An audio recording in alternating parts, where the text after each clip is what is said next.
Bueno, por supuesto que este es un tema que me gustaría conocer la opinión de nuestros invitados en el día de la fecha. Arranco por Cristian Ritondo, es el presidente del bloque del PRO. Ritondo, muy buenas, pero muy buenas noches. Bueno, le quería preguntar una opinión a propósito de esto. ¿Cómo ve esta situación del avance sobre la libertad de prensa y del avance sobre la justicia? Ahí estamos viendo el dibujo que Nick publicó en el Diario de la Nación este domingo, como lo hace habitualmente, y que generó toda esta avanzada del abogado de Cristina. ¿Qué dice Ritondo?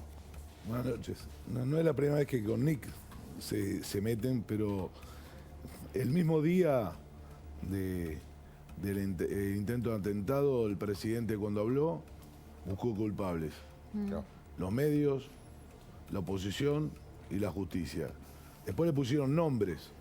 Una columna de la directora del INADI, interventora del INADI, diciéndole a qué políticos hablaban de la oposición, y después le pusieron nombre a los periodistas. Sí. Después de esto fueron contra aquellos influencers en redes sociales, diciendo que trabajaban acá, que eran agentes del AFI, y empezaron a atacar y a presentar causas en contra de influencers. O sea, no solamente iban contra la libertad de expresión en los medios, sino también con la libertad de expresión en las redes. Y ahora es hasta contra una caricatura o contra un dibujante que usa el humor como Nick para describir la realidad. Esto es parte del kirchnerismo, de lo más profundo, que es lo que hace y lo que entiende como libertad de expresión. El modelo venezolano es el modelo que ellos siguen. El modelo venezolano empezó con una ley que regulaba esto en medios, después lo hizo para redes sociales, porque entendían que una persona de una red social, a toda la inversión que habían hecho ellos, lo podía evadir. Entonces, y hoy en la Argentina, si pudieran, avanzan con todo esto, porque ellos entienden que el periodismo desnuda el relato, porque entienden que la justicia es lo que le pone límites y porque entienden ellos que la oposición les puede ganar una elección. Usted recién hablaba de Venezuela, a su lado está sentado el dirigente radical Álvaro de la Madrid, conoce profundamente desde Santa Cruz.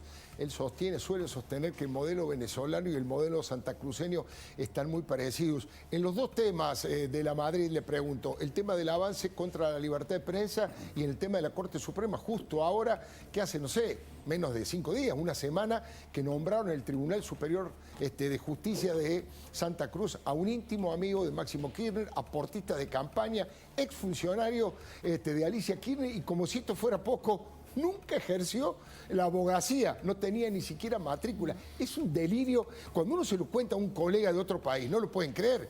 Integra lo que sería la Corte Suprema de Justicia Provincial y nunca ejerció como abogado y va a juzgar la constitucionalidad de las cosas. Bueno, lo dejo a ustedes. Buenas noches, de la Madrid. Buenas noches, gracias por la invitación. Hoy lo decía una radio de Uruguay que me llamaron, lo comentaban Lobos hace unos días, donde hice una visita a la gente que asistió a la charla. Está ocurriendo lo mismo que desde que el kirchnerismo volvió al poder. Uno se ha adelantado en el tiempo a decir muchas cosas que incluso lo han perjudicado porque todavía no habían ocurrido. Entonces parecía que uno estaba diciendo cosas que no tenían anclaje en la realidad, que el presidente nunca había asumido, que era un presidente testimonial, que Cristina iba a ir por él, que de lo que se trataba era de que la vicepresidente quiere escapar de la justicia y de su destino, que es la cárcel o el exilio, que sin Cristina delincuente no había Alberto presidente, que no estamos en el mismo barco, aunque estamos en la misma tormenta, que en la Argentina está en juego y en jaque las instituciones, la verdad y la democracia, que Cristina es tan mafiosa que era capaz de declarar en contra de Néstor para salvarse y que estaba dispuesta en este tránsito hasta el 23 a cometer nuevos delitos para escaparse de su destino. Y la Venezuela argentina es Santa Cruz y es preexistente. Hoy subí a las redes una nota que me hicieron en el 2020 en perfil y decía, no se hablaba del tema, viene en la Argentina una reforma electoral, judicial y constitucional. Eso es Santa Cruz. Es decir, una corte familiar, una corte militante, una corte adicta, servil, amigable, lo sacaron a Sosa, aumentaron los miembros de la Corte de 3 a 5, colonizaron la justicia, y esa es la justicia que le gusta al kirchnerismo, la que nunca la investigó a Cristina, por eso es tan desesperada. Ahora, perdón Álvaro, pero ese modelo no pudieron exportarlo a nivel nacional, y ahí también lo sumo a Ritondo. Me da la sensación de que un sector importante de la oposición política, del periodismo y de la justicia, actúa porque Cristina de hecho está siendo juzgada y en breve va a tener, bueno, un fallo, puede ser condenatorio o absolutorio, lo decidirán los miembros del Tribunal Oral Federal 2, pero digamos, hubo mecanismos en la Argentina que por lo menos hasta ahora permitieron obturar que el modelo santacruceño llegue a nivel nacional. No sé qué opina el diputado también. Ritondo? Sí, Débora, la verdad que la oposición en esto se mantuvo unida y en la Cámara de Diputados, los 116 diputados, pudimos parar la reforma al Consejo de la Magistratura, la reforma judicial. Hubo temas que la oposición y acompañado por otros sectores políticos menores pudimos parar estas reformas que querían hacer en el Congreso de la Nación, pero que iban en esa dirección, como dice Álvaro, iban en esa dirección.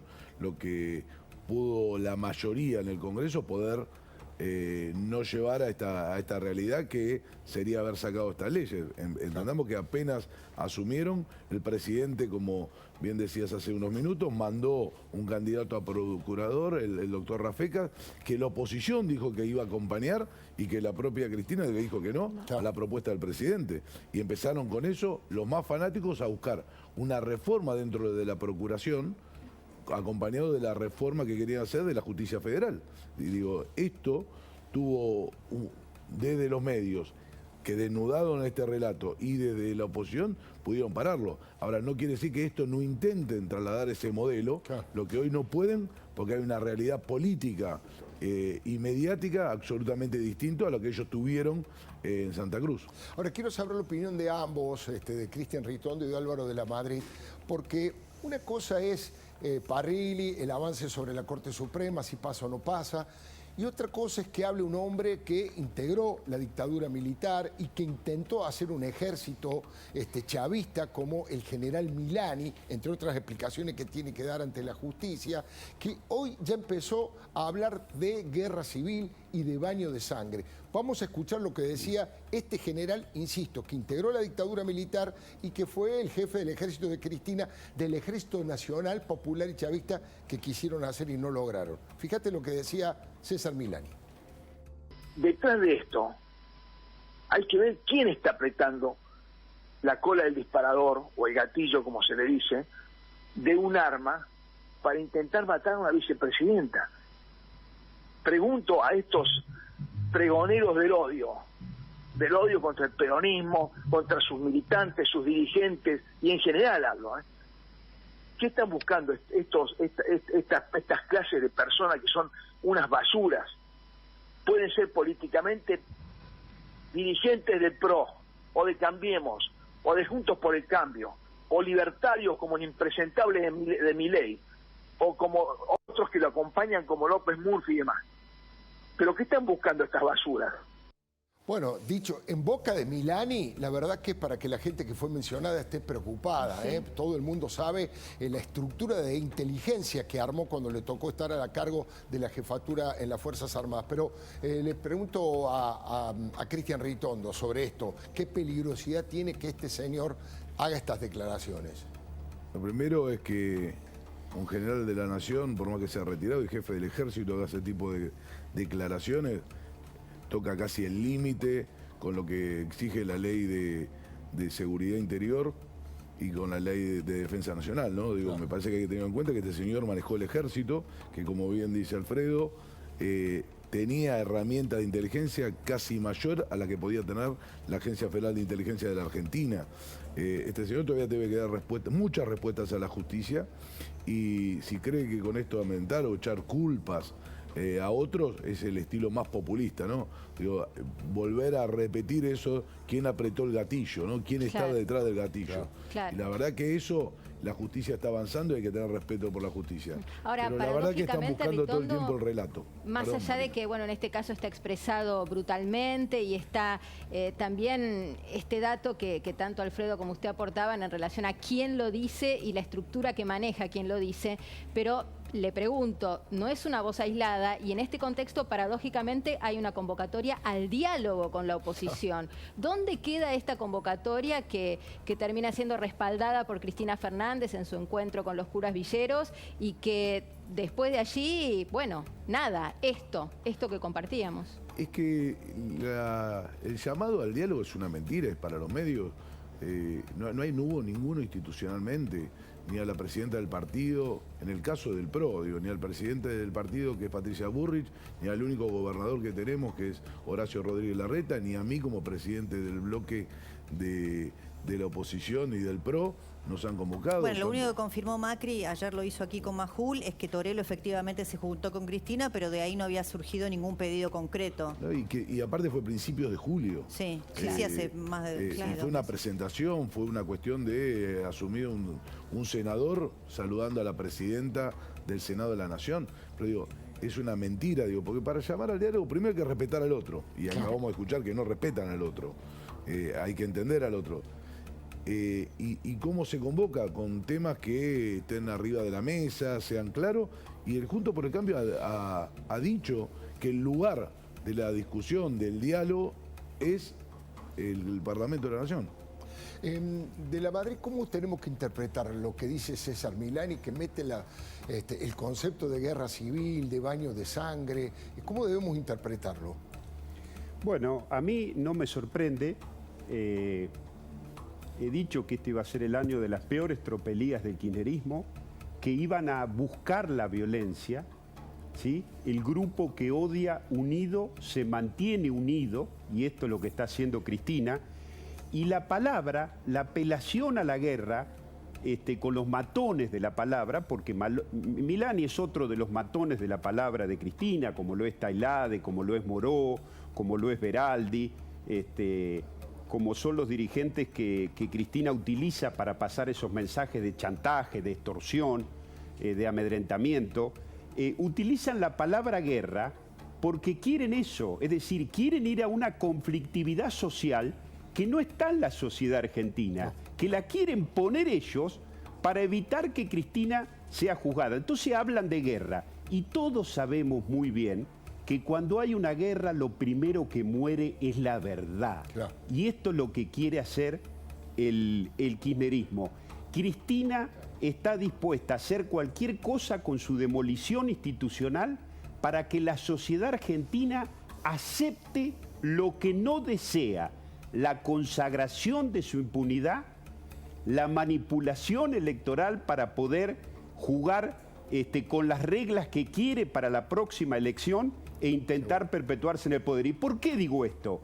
Porque los Kirchner tienen una larga tradición de manipular el sistema electoral y utilizarlo como un apéndice de la matriz de corrupción y de la perpetuidad en el poder. ¿Cuántas veces cambiaron el sistema electoral? En Santa Cruz cambiaron 29 veces el sistema electoral. Juegan... Realismo mágico. Juegan nunca juegan en igualdad de condiciones. Bueno, la ley de Lema es la que le permitió a Alicia ser gobernadora porque Costa había sacado más votos que ella. Ellos, Débora, nunca juegan en igualdad de condiciones los partidos. Es decir, te ponen las reglas que son trajes a medida de cada elección. Entonces, bueno, suspenden las PASO, no las suspenden, diputado por el pueblo sí, diputado por el pueblo no, ley de Lema sí, ley de Lema no, votación a los menores de edad si conviene, hacer como la elección pasada, que no puedan votar los jubilados y grandes sectores de la sociedad.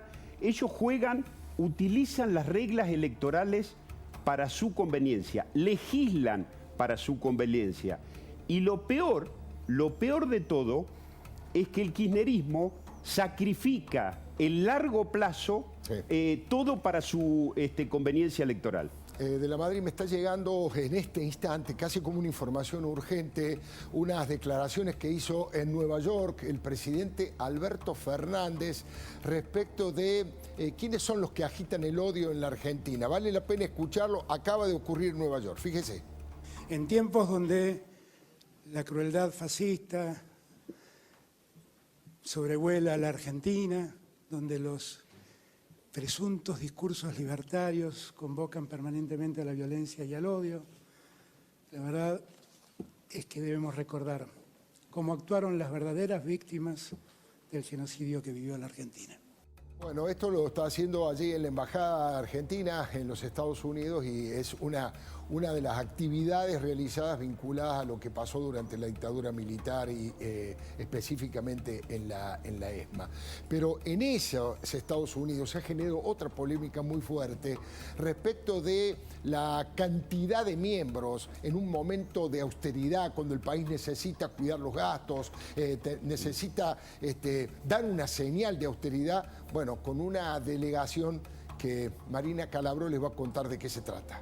Exacto, Alfredo, bien lo decís, hay una polémica en relación al número de miembros de la delegación argentina. De hecho, la portavoz presidencial, Gabriela Cerruti, salió al cruce de las listas originales que hablaban de 48 miembros, dijo que eso se pasó de manera preventiva, que la delegación es mucho más chica. Independientemente de esto, otra de las polémicas tuvo que ver con la presencia de la primera dama, Fabiola Yáñez, acompañando al presidente de la Nación, sobre todo por el recuerdo fresco de lo que fue el Olivos Gate, ¿no? No hace falta ni que recordemos esa postal en pleno Aspo, que después fue solucionada, y le pongo muchísimas comillas, con resarcimientos económicos, poniendo dinero para saldar una cuestión estrictamente moral.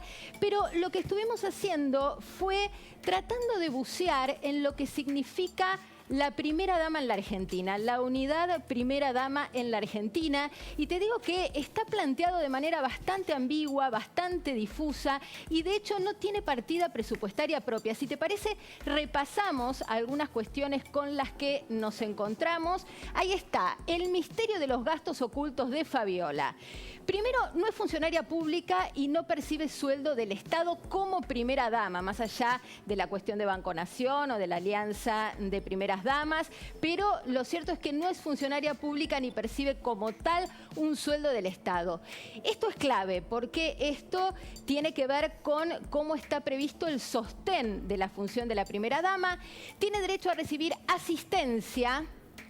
Acá la palabra clave, asistencia, de la Secretaría General de la Presidencia, a ser custodiada por la Casa Militar y hacer uso de bienes y servicios que se sustentan con fondos públicos. Esto implica la obligación de ceñirse, ahí está, a las normas de ética de la función pública y no hacer abuso de estos bienes.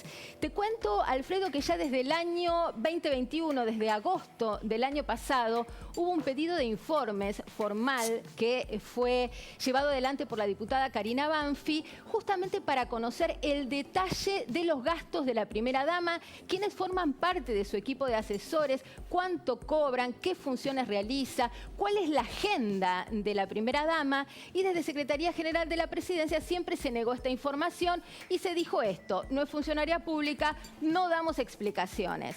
Lo cierto es que esta cuestión se judicializó. Hubo un fallo a favor de este pedido de informaciones, es una sentencia en primera instancia, y tenemos, fíjate, un extracto de la sentencia. Dice: la Secretaría General de la Presidencia desde el inicio no cumplió con los plazos legales y puso diferentes trabas burocráticas para no rendir cuentas sobre las irregularidades cometidas por la primera dama en plena pandemia.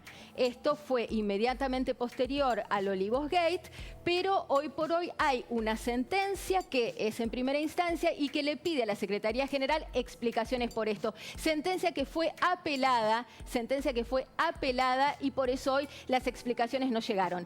¿Quién fue con la primera dama a esta gira? Carolina Marafiotti, una vieja conocida de este espacio, porque está en la foto del Olivos Gate, es asistente personal y asesora de imagen, estuvo en el festejo de cumpleaños en plena pandemia y fue sobreseída después de haber abonado la módica suma de 200.000 pesos. Hoy, Carolina Marafiotti forma parte del costo global de esta comitiva: pasajes, estadías y viáticos. Muchísimas gracias, Marina. Déjeme que le diga sobre otro de los temas políticos rápidamente cuál es mi opinión. Mire, a buen entendedor, pocas palabras. Para quien sepa interpretar, está claro que el expresidente Mauricio Macri jamás se va a juntar con Cristina. En la entrevista que le hizo Luis Majul anoche aquí por La Nación Más, dijo que las pocas conversaciones que tuvimos fueron frustrantes porque el lofer nunca existió. Ella viaja, dijo Macri, en una permanente negación de la realidad. Fíjese. Las conversaciones que he tenido con ella han sido todas frustrantes. Y además tuvimos el episodio. No nos olvidemos que ni siquiera me entregó los atributos. Tuvimos acá una ley para que Pinedo asumiese y me entregase los atributos. Con lo cual, digo, desde ese lugar, pensar que va a haber un diálogo constructivo, ojalá Dios lo permita, por el bien de los argentinos. Sí, esa foto pero es no del puede Congreso, ser, ¿no? No puede ser para arrancar hablando del lofer que nunca existió. Ella viaja en una permanente negación de la realidad. Bueno, más clarito imposible, ¿no? Ahora, si alguien tiene todavía alguna duda, Macri citó a Yuval Harari, el israelí, para decir que una de las herencias más graves que dejó Cristina fue precisamente la destrucción del valor de la palabra. No hay sinceridad, autocrítica ni reconocimiento, y eso impide cualquier posibilidad de diálogo racional y productivo. ¿No? Que ya directamente no sabíamos dónde estábamos parados. Que esta vez, toquemos madera, No, el no lo está ejército de haciendo. demolición, eso lo ha dejado parado todavía. No. ¿Ejército de demolición le dice el gobierno este? Es un ejército de demolición. Nada de lo que nosotros no pudimos arreglar, lo arreglaron. Y está peor. Y lo que habíamos arreglado, lo volvieron a desarreglar. Esto es lo que han hecho en estos 2 años y medio. ¿Quién gobierna? ¿Quién gobierna en este momento? Nadie gobierna. En este momento nadie gobierna. Bueno, como si esto fuera poco, el ingeniero Macri cerró todas las puertas porque nadie gobierna, lo acaba de decir, a este ejército de demolición que miente todo el tiempo en un país sin plan y a la deriva. Mire, la semana pasada Oscar Parrilitudo, como lo llama Cristina, confirmó que tiene la cara de piedra. No descartó una reunión de su jefa con el expresidente Macri y mintió descaradamente cuando dijo que ella siempre estuvo dispuesta al diálogo, nunca puso límites para nada. ¿Hasta cuándo nos van a tratar de estúpidos? ¿Se creen que no tenemos memoria? No hay ninguna posibilidad de que el expresidente Mauricio Macri mantenga un encuentro con la expresidenta Cristina. Son intentos infantiles y voluntaristas de inexpertos de la cámpora, como los que hizo Andrés el Cuervo Larroque. ¿Saben lo que son? Globos de ensayo que se pinchan en el aire. Larroque, el lugarteniente de Máximo Kirchner en la Guardia de Hierro de Cristina, no tiene volumen político para interpretar lo que está pasando. Cristina está desesperada por la condena que se viene en la causa vialidad y por su desplome absolutamente en todas las encuestas. Trata de utilizar políticamente el repudiable y nefasto atentado de asesinarlo, de intento de asesinato. Habla de diálogo, habla de Jesucristo, utiliza palabras suaves que antes no utilizó jamás, y sus lenguaraces, como Larroque, tienen el estómago suficiente para ser verdugos en sus declaraciones y de golpe pegan un volantazo y sugieren que pueda haber diálogo de Cristina con Macri, lo mismo que hizo Parrilli. Están tan confundidos que van para el norte y van para el sur al mismo tiempo. Chocan la calecita, muchachos. Tratan de vincular a Macri con todo tipo de delitos, incluso con el atentado fallido, pero simultáneamente se respaldan en la cúpula eclesiástica para llamar a un diálogo civilizado y democrático. ¿En qué quedamos? ¿Macri basura, vos sos la dictadura? ¿O hay que conversar con los que piensan distinto como Carlos Melconian, como dijo Cristina? Larroque, como símbolo de ese desconcierto, en declaraciones radiales, no descartó un encuentro entre ambos expresidentes, pero para disimular un poco puso 2 condiciones absolutamente subjetivas y absurdas. Que el diálogo sea sincero, dijo Larroque, y no superficial, y que no sea una foto para tranquilizar conciencia. ¿De qué habla Larroque? ¿Quién va a juzgar esas condiciones si se cumplen o no? ¿Máximo? ¿Máximo va a decir si el diálogo es sincero y profundo? ¿Quién dirime si es solo una foto para tranquilizar conciencias? ¿Luis Delía, que llamó a fusilar a Macri en Plaza de Mayo? ¿O Eve de Bonafini, que dijo que hay que probar las pistolas Taser con la hija de Macri? Mire, son tan débiles en su formación política, que no entienden lo que está pasando. Mauricio Macri jamás se va a sentar a dialogar con Cristina de ningún tema, ni ebrio ni dormido. Primero porque es consciente que todos los días le están haciendo operaciones para dejarlo pegado a cualquier delito y para fracturar Juntos por el Cambio. Y segundo, porque sería el final de la carrera política de Macri. Cristina y Macri representan el día y la noche en la política. Como dicen sus allegados, Macri cometió errores y Cristina cometió delitos. Por eso no hay nada que hablar. Cristina tiene que respetar los fallos de la justicia y la división de poderes. No hay arreglo posible en eso. La democracia se fortalece si todos los que cometen delitos reciben el castigo correspondiente con todas las garantías legales. No hay pacto de impunidad posible. No hay amnistía para todos y todas que pueda funcionar. Mira, en realidad, Cristina tampoco quiere hablar con Macri, al que desprecia.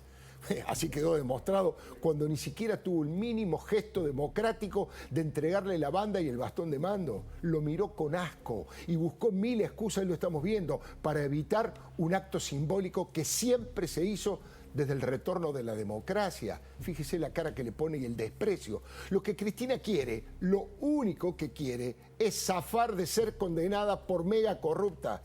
No teme ir a la cárcel porque por edad sabe que va a tener una prisión domiciliaria, pero se encoleriza cuando imagina que en su biografía de Wikipedia va a decir sí, fue la primera mujer electa y reelecta presidenta, pero que simultáneamente va a decir fue la primera jefa de Estado condenada por ladrona y jefa de una asociación ilícita destinada a saquear al Estado. Y esa mancha no se la saca nadie. Macri tampoco quiere ver a Cristina, porque sabe que ella pretende darle el abrazo del oso, o mejor dicho, de la osa. Lo quiere dejar asociado a este catombe económica y al peor gobierno de la historia democrática que decorativamente encabeza Alberto Fernández. Mire, por más sanata que hagan La Roca y Parrilli, no existe ni la más mínima posibilidad que ese delirio de laboratorio se concrete. El kirchnerismo está tan confundido, cuesta abajo en su rodada, que es capaz de mostrar a Sergio Massa abrazado en el Fondo Monetario y a Máximo renunciando a la presidencia del bloque porque no quiso votar el acuerdo con ese organismo. Alberto está mendigando, parece que se la van a dar la reunión con Joe Biden. Y Cristina se junta con los curas villeros, que son los más radicalizados y anti-norteamericanos que hay en su espacio. No tienen rumbo y solamente dan pasos en falso. Están sobre arenas movedizas y por eso, mientras más se mueven, más se entierran. Es el momento del ocaso y de la falta de racionalidad. No se puede acusar a medio mundo de gorila, de facho, de oligarcas, de cómplices del ataque a Cristina y a la media hora convocarlos a un diálogo democrático. Ni siquiera tienen sentido común. Mire, cada uno cosecha lo que siembra. Cristina sembró vientos y ahora cosecha tempestades. Que no cuente con Macri para apagar el fuego. De nada vale que corra. El incendio va con ella. Le doy mi palabra. Tenemos que ir a un breve corte y ya venimos, que todavía tenemos muchas cosas que preguntarle a Cristian Ritondo, Álvaro de la Madrid. Ya venimos.